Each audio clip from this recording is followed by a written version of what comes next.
Next స్టెప్‌లో పెరుగులోకి చక్కెర కలుపుకొని మీరు ఫేస్‌ని మొత్తం ఈవెన్‌గా స్క్రబ్ చేసుకోవాలి. స్క్రబ్ చేసుకోవడం అంటే తెలుసుగా బాగా రుద్దాల్సి ఉంటుంది.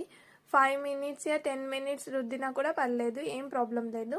తర్వాత ఫేస్ వాష్ చేసేసుకోవాలి. అండ్ ఈ ప్రాసెస్‌లో ఎక్కడ కూడా సోప్ యూజ్ చేయకండి. జస్ట్ వాటర్‌తో వాష్ చేసుకుంటే చాలు. అండ్ నేను ఒక బౌల్ తీసుకుని దాంట్లోకి 2 స్ట్రాబెర్రీ, 3, 4 గ్రేప్స్ అండ్ కొంచెం బనానా వేసుకున్నా.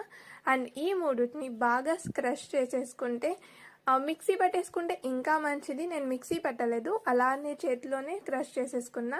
సో, చేసుకున్న తర్వాత మీరు దాన్ని మొత్తం స్కిన్‌కి, ఫేస్ మీద, హ్యాండ్స్‌కి కూడా మీరు అప్లై చేసుకోవచ్చు. నేను చేసుకోలేదు. ఈవెన్ గ్లో వస్తుంది. అండ్ ఈ సమ్మర్‌లో మన బాడీలో ఎక్సెస్ ఆఫ్ హీట్ ఉండడం వల్ల స్కిన్ మీద పింపుల్స్ ఎక్కువగా వస్తాయి. సో, దాన్ని ప్రివెంట్ చేయడానికి కూడా ఇది ఎక్కువగా యూస్ఫుల్ అవుతుంది.